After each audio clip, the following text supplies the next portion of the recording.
Hello बच्चों, welcome to Sanjeev Giri classes and welcome to pre as to account series.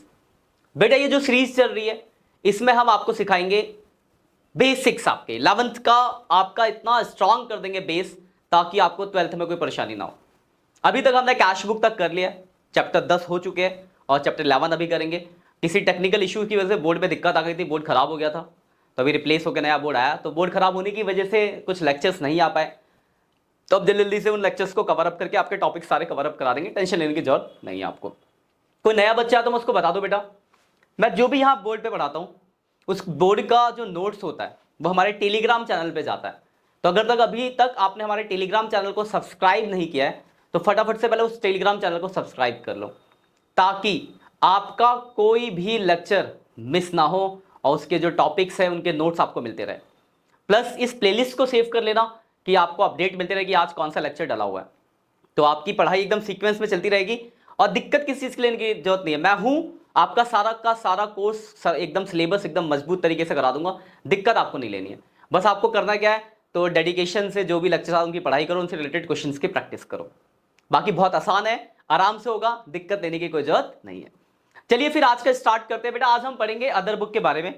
देखो subsidiary books में 5 books पढ़नी होती है, जिसमें से एक बुक आपने पढ़ लिया कैश बुक, जिसके अंदर हमने single column cash book, double column cash book और पेटी कैश बुक लास्ट क्लास में पढ़ा था। मतलब लास्ट 4 लेक्चर हुए थे उसके, जिसमें जो सबसे इंपॉर्टेंट है वो डबल कॉलम कैश बुक है, क्योंकि वहां से एक 6 नंबर का क्वेश्चन डेफिनेटली आएगा। और आज जो बेटा हम पढ़ने वाले हैं वो हम अदर बुक के बारे में पढ़ने वाले हैं। तो जरा सा मैं आपको थोड़ा सा बता दूं इसके बारे में। देखो बेटा अदर बुक के अंदर ये सब डिवीजन ऑफ बुक कहते हैं इसको हम, ओरिजिनल एंट्री का। और अदर बुक के अंदर देखो कैश बुक आपने पढ़ लिया, 4 बुक हम आज पढ़ेंगे, purchase book, sales book, purchase return, sales return और फिर एक जनरल प्रॉपर। ये 5 चीजें हम पढ़ेंगे इस चैप्टर के अंदर कि परचेज बुक कैसे बनेगा, सेल्स बुक कैसे बनेगा, क्या होता है परचेज रिटर्न, क्या होता है सेल्स रिटर्न, क्या होता है, प्लस लास्ट जनरल प्रॉपर क्या होता है। ये सारा का सारा हम इस चैप्टर के अंदर डिस्कशन करेंगे। और कैश बुक हमसे इससे पहले प्रीवियस जो चैप्टर 10 था उसके अंदर हमने डिस्कस कर लिया था। 2 लेक्चर का ज्यादा बड़ा चैप्टर है नहीं, 2 लेक्चर में ये चैप्टर आपका खत्म हो जाएगा। 2 लेक्चर में आप सारी चीजें पढ़ लोगे। पहले लेक्चर में हम परचेज और सेल्स बुक को कवर करेंगे, दूसरे में purchase return, sales return plus जो आपका जनरल प्रॉपर उसको डिस्कस करेंगे, ठीक है ना। तो चलिए फिर देरी ना करते हुए आगे टॉपिक को स्टार्ट करते हैं। पहले मैं अब आपको बात कर लूं परचेज बुक के बारे में।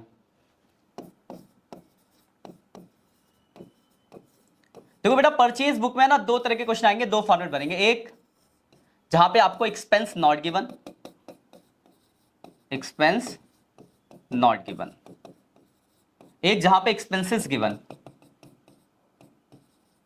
Expenses given. क्या फर्क पड़ेगा देखेंगे यार। अपना क्वेश्चन करने का प्रोसेस क्या होता है, जिससे भी खरीदते हैं उसका नाम कॉस्ट होता है। क्वेश्चन में जो भी सामान जितने का आपने खरीदा उसमें से ट्रेड डिस्काउंट दिया होगा तो आप ट्रेड डिस्काउंट घटाओगे, कॉस्ट हो गया। फिर ट्रेड डिस्काउंट माइनस होता है बेटा, कैसे लिखते हैं अभी क्वेश्चन में दिखाऊंगा आपको। और फिर उसके बाद अगर कोई एक्सपेंस है तो वो ऐड होता है, कोई खर्चे से कॉस्ट पड़ती है। ये है इसका सीक्वेंस, कॉस्ट लेना है, एक्सपेंस ट्रेड डिस्काउंट घटाना, एक्सपेंसेस को जोड़ना है। अब 2 फॉर्मेट था बेटा, पहला मतलब विदाउट एक्सपेंस। विदाउट एक्सपेंस इसका जो फॉर्मेट होता है वो होता है डेट, पार्टिकुलर, एलएफ, डिटेल और अमाउंट। ये इसका फॉर्मेट बनेगा। लिखने का तरीका क्या है बेटा, तो लिखने का तरीका बहुत सिंपल है। जिससे खरीदा, मान लो एमएस गुप्ता से खरीदा तो एमएस गुप्ता का नाम लिखा, क्या खरीदा, मान लो 10 ट्यूबलाइट खरीदा @100, तो 1000 रुपए की ट्यूबलाइट हो गई। प्लस और क्या खरीदा, मान लो 50 बल्ब खरीदा @200, 5 दूनी 10,000, ये हो गया। टोटल मिला के 11,000 का सामान हो गया। इसके बाद आपको ट्रेड डिस्काउंट दिया होगा, ये ट्रेड नहीं दिया होगा तो यही बाहर आ गया 11,000। अगर ट्रेड डिस्काउंट दिया है तो आप ट्रेड डिस्काउंट घटाओगे तो 11,000 में मान लो 10% का ट्रेड डिस्काउंट है तो 1100 का ट्रेड डिस्काउंट हो गया, घटा के हो गया 9,900 रुपए, ये बाहर लिख देंगे। ऐसे दूसरे का नाम, तीसरे का नाम, चौथे का, जितने नाम होंगे सब लिखेंगे, लास्ट में टोटल कर देंगे। अगर डिस्काउंट नहीं हुआ तो यही 11,000 बाहर वैल्यू आ जाती, यही हो जाता आपका अगर डिस्काउंट नहीं होता तो। यह है विदाउट एक्सपेंस का फॉर्मेट। एक नाम हो, ऐसे जितने नाम होंगे वो लिखना है। कुछ बातें जो आपको ध्यान रखनी है, सबसे पहली बात कि only credit transactions are recorded. सबसे इंपॉर्टेंट बात कि आपको क्रेडिट रिकॉर्ड करना, मतलब कैश रिकॉर्ड नहीं होगा, पहली चीज, पहली बात जो आपको ध्यान रखनी है। दूसरी बात जो आपको दी है, पहली बात है, दूसरी बात जो ध्यान रखनी है, आपको गुड्स रिकॉर्ड करना है, क्योंकि परचेज और सेल वर्ड हम गुड्स के लिए यूज करते हैं। अब ये गुड्स का कैसे पता चलेगा, तो ध्यान समझना, किसी का मान लो बिजनेस है, इलेक्ट्रिक शॉप है, तो उसमें ट्यूबलाइट, बल्ब, पंखा ये सब मिलेगा, उसी के बीच में आ गया कंप्यूटर, नहीं लिखेंगे, आ गया बुक्स, नहीं लिखेंगे, मतलब कुछ बिजनेस से हटके आ जाए तो वो रिकॉर्ड नहीं होगा, पहली चीज। और दूसरा, अगर कुछ कैश में आ जाए तो वो रिकॉर्ड नहीं होगा। ये बात आपको दिमाग में सेट करके रखनी है। अब अगर वही विद एक्सपेंस दिया हो तो क्या फॉर्मेट होगा, हम बात करें विद एक्सपेंस, तो फॉर्मेट होगा डेट, पार्टिकुलर, एलएफ, फिर डिटेल, कॉस्ट, एक्सपेंस जितने होंगे उतने कॉलम बनेंगे। मान लो 3 एक्सपेंस तो 3 कॉलम बनेंगे, 1 2 3 नाम होंगे उनके, और लास्ट में फिर टोटल। अगर 1 एक्सपेंस है तो 1 कॉलम, 2 एक्सपेंस है तो 2 कॉलम, 3 एक्सपेंस है तो 3, इनके कॉलम मल्टीपल बढ़ते जाएंगे। लिखने का तरीका बता दूं बेटा मैं आपको, वैसे ही लिखना है जिससे खरीदा, मान लो एमएस गिरी से खरीदा, एमएस गिरी, क्या खरीदा, मान लो 20 टी शर्ट खरीदा, @100, 2000 की टी शर्ट हो गई। 50 पैंट खरीदा, @500, 25,000 का ही हो गया। कुल मिला के 27,000 का सामान हो गया। इसमें से आपको ट्रेड डिस्काउंट घटाना है, लेस करेंगे ट्रेड डिस्काउंट, मान लो 10% है, 2700 रुपये का डिस्काउंट घट गया, 24,300 आ गया। फिर कोई एक्सपेंस है, मान लो एक्सपेंस है फ्रेट, 200 रुपये का, जोड़ दिया, 24,500 आ गया। तो इसका कॉलम क्या हो गया, ये फ्रेट हो गया, ठीक है। और नाम होंगे तो और नाम आ जाएगा। अब लिखने का तरीका ध्यान रखना, इसमें कैसे लिखते हैं, ट्रेड डिस्काउंट के बाद जो वैल्यू होती है दैट इज कॉस्ट, तो कॉस्ट में आएगा 24,300, 200 रुपए यहां आ गया एक्सपेंस में, और 24,500 यहां आ गया। इस तरीके से आपको लिखना, ऐसे फिर दूसरे का नाम, तीसरे का नाम, चौथे का नाम, और ऐसे आप रिकॉर्ड कर दोगे। तो ये 2 फॉर्मेट यहां लगेंगे, एक आपका विदाउट एक्सपेंस, एक विद एक्सपेंस। चाहे परचेज बुक हो चाहे सेल बुक हो, दोनों में आपको सेम काम करना है। सेल बुक में बस ये होगा, इस कॉस्ट की जगह आप सेल वैल्यू लिख दोगे, ये मैं आपको दिखाऊंगा भी, बस सेल वैल्यू लिख देना, बाकी पूरा प्रोसेस यही रहेगा। और एक नाम लिखा है, ऐसे जितने नाम होंगे उनके नाम लिखोगे, लास्ट में इसको आप टोटल कर दोगे, हो गया आपका। तो बहुत ही आसान सा चैप्टर है, कोई दिक्कत वाली बात नहीं है, और 6 नंबर में आता है, फ्री के नंबर होते हैं, बस कैलकुलेशन में टाइम लगता है। जैसे मैं आपको कुछ एग्जांपल फॉर क्वेश्चन दिखाता हूं। देखो पहला क्वेश्चन दिया है, लिखा from the following information of MS Naren company Delhi prepare the purchase book. देखो पहले में, देखो पहले देखो कि एक्सपेंस है कि, देखो पहले में ट्रेड डिस्काउंट पे खत्म, दूसरे में भी ट्रेड डिस्काउंट के खत्म, और तीसरे में भी डिस्काउंट है ही नहीं। देखो इस क्वेश्चन में अगर आप ध्यान से देखो तो कहीं भी आपको एक्सपेंस नहीं दे रखा, तो इसका फॉर्मेट होगा छोटा वाला। तो देखो इसके सॉल्यूशन में छोटा फॉर्मेट है, date, particular, LF, invoice number दिया, ठीक है, मतलब एलएफ, डिटेल, अमाउंट। अब देखो पहला, परचेज के एमएस ब्राउन से क्या खरीदा, तो 5 पेंसिल खरीदी 1200 के रेट से, और 2 दर्जन रजिस्टर खरीदे 500 पर दर्जन के रेट से। लिख दो, नाम लिखा कंपनी का, 5 पेंसिल 1200, 12 25 60, 6,000 रुपए की पेंसिल हो गई, और 2 दर्जन 500 के रेट से 1000 का, ये तो 7,000 का सामान हो गया। 10% रेट डिस्काउंट है तो 700 रुपए का डिस्काउंट हो गया, घटा के वैल्यू आ गई 6,300, बाहर लिख दिया। फिर ऐसे दूसरे का नाम, तो जो दूसरे से क्या खरीदा, परचेज किया पेपर कंपनी से, रिम पेपर और ये पेपर, 8 500 के रेट से, 10 600 के रेट से। अब देखो दूसरे का नाम लिखा, 8 500 के रेट से, 10 600 के रेट से, वैल्यू लिखी 10,000 टोटल हो गया, डिस्काउंट घटा 1,000 रुपए, बाहर वैल्यू आ गई 9,000। फिर ऐसी तीसरे से क्या खरीदा, तो परचेज किया 10 पेन खरीदा। देखो यहाँ पे सब रिलेटेड है, तीसरे सारी चीजें आई है, और इसमें कोई डिस्काउंट तो है नहीं, तो सीधे वर्मा का नाम लिखा, 80 × 5 400, यहाँ भी 400, बाहर भी 400, टोटल कर दिए, हो गया आपकी टोटल ऑफ परचेज बुक। तो बिना एक्सपेंस के ये फॉर्मेट है। कोई दिक्कत है आपको, बोलोगे सर नहीं एकदम सिंपल है।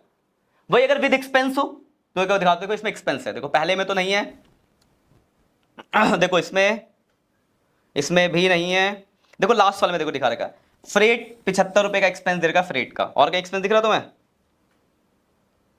और तो कहीं नहीं है। तो देखो एक्सपेंस का कॉलम बन गया इधर, हाँ देखो डेट, पार्टिकुलर, इनवॉइस दिया तो ठीक है, वरना एलएफ, डिटेल, कॉस्ट, एक्सपेंस में एक ही था फ्रेट, तो फ्रेट का कॉलम बन गया, और ये टोटल का कॉलम बन गया।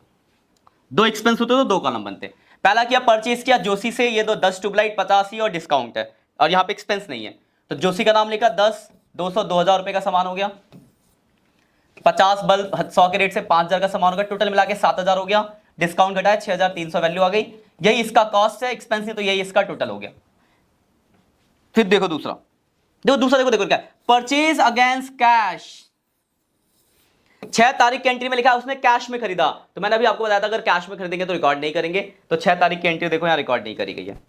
फिर देखो 10 तारीख की एंट्री में क्या लिखा है, तो परचेज किया राजेश से ये 2 सामान और ये डिस्काउंट है दोनों पे 10-10%, तो एक साथ ही लगाना डिस्काउंट। राजेश का नाम लिखा, सामान लिखा, 44,000 का सामान हो गया, 10% 4400 का डिस्काउंट लगा, 39,600 आ गया, यही यहां आ गया, यही टोटल में आ गया।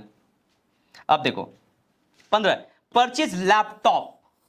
एक बात बताओ, किसी बल्ब और ट्यूबलाइट वाले की दुकान पे लैपटॉप मिलता है क्या? बोलोगे सर नहीं, उसकी दुकान पे लैपटॉप तो नहीं मिलता, इसलिए ये वाली एंट्री भी 15 तारीख की रिकॉर्ड नहीं होगी। तो देखो 15 तारीख की एंट्री को भी यहां पे रिकॉर्ड नहीं करा गया। फिर 16 वाले में देखो खर्चा भी है, क्या क्या खरीदा, 5 दर्जन बल्ब खरीदे 100 के रेट से, 25 पलक खरीदे 80 के रेट से, डिस्काउंट है 10% और एक्सपेंस है 75। तो देखो लिखने का तरीका, नाम लिखा, 2000 का 8000 का सामान हुआ, डिस्काउंट आया 7200 आया, 75 रुपए का एक्सपेंस ऐड किया, 7275 आया। ट्रेड डिस्काउंट के बाद वाली जो वैल्यू होती है वो कॉस्ट में आई, एक्सपेंस यहां आया, टोटल यहां आ गया, और लास्ट में हमने इसका टोटल कर दिया, ये इसका टोटल हो गया, ये इसका टोटल हो गया, ये इसका टोटल हो गया, इसी के साथ आपकी बुक खत्म हो गई। तो 2 फॉर्मेट है, एक विदाउट एक्सपेंस और एक आपका विद एक्सपेंस। समझिए ना तरीका, बहुत सिंपल है, बस एक एक 2 क्वेश्चन कर लेना, क्योंकि ज्यादा मुश्किल नहीं है, बहुत आसान सा टॉपिक है ये आपका। यही अगर आप सेल बुक बनाओगे, देखो ये सेल बुक यहां पे बनाना आपको, इस क्वेश्चन में भी देखो एक्सपेंस नहीं देगा, पहले में भी एक्सपेंस नहीं है, दूसरे में भी एक्सपेंस नहीं है, हाँ एक्सपेंस है, देखो तीसरे में देखो देगा फ्रेट नाम का एक्सपेंस है और एक आपका charge in the invoice, freight and packing, 2 खर्चे दिए, फ्रेट एंड पैकिंग। तो देखो 2 फॉर्मेट में देखो 2 खर्चों के नाम आएंगे, आपका फ्रेट और पैकिंग, एक ही खर्चा है क्या? हाँ फ्रेट एंड पैकिंग, एक ही खर्चा दिया 1600 रुपए का फ्रेट एंड पैकिंग, तो एक ही खर्चा है, तो एक ही फॉर्मेट बनाया। देखो यहाँ पे कॉस्ट की जगह सेल वैल्यू आ गई, बाकी पूरा फॉर्मेट सेम है, ऊपर बुक का नाम है सेल्स बुक, मतलब वैसा ही बनेगा जैसा, अगर बिना एक्सपेंस के तो सिंपल वाला बन जाता। अब देखो पहले लिखा एमएस गायत्री से खरीदा क्या, तो 3 टी बैग 5000 के रेट से और डिस्काउंट है 5%। गायत्री टी का नाम लिखा, 3 टी बैग 5000 के रेट से, 15000 का सामान, डिस्काउंट घटाया 14250 है, यही इसका कॉस्ट सेल वैल्यू हो गई, एक्सपेंस है नहीं तो यही टोटल में आ गया। अब देखो 4 तारीख को सोल्ड किया एमएस मोहन सन्स को कोलकाता को क्या, 20 अमूल बटर 250 के रेट से और डिस्काउंट है 5%। अमूल बटर का नाम लिखा, एमएस सन्स को अमूल बटर 250 के रेट से, 5000 का सामान हुआ, डिस्काउंट घटाया, ये वैल्यू आई, यही इसकी सेल वैल्यू हो गई, टोटल में भी यही आ गया क्योंकि कोई एक्सपेंस नहीं है, यहाँ पे भी एक्सपेंस नहीं था। अगला देखो 5 तारीख सोल्ड किया गायत्री सन्स को क्या, 20 असम टी 600 के रेट से, डिस्काउंट है 5% और फ्रेट पैकिंग नाम का खर्चा 1600, खर्चा दिया याद रखना, गायत्री सन्स 20 असम टी 600, 12000 का सामान, डिस्काउंट 5%, 600 रुपया, 11400 आया, और उसमें एक्सपेंस था फ्रेट एंड पैकिंग, प्लस किया 1600, 13000 हो गया। ट्रेड डिस्काउंट के बाद वाली वैल्यू कॉस्ट में आई, एक्सपेंस यहां आया और टोटल यहां आ गया।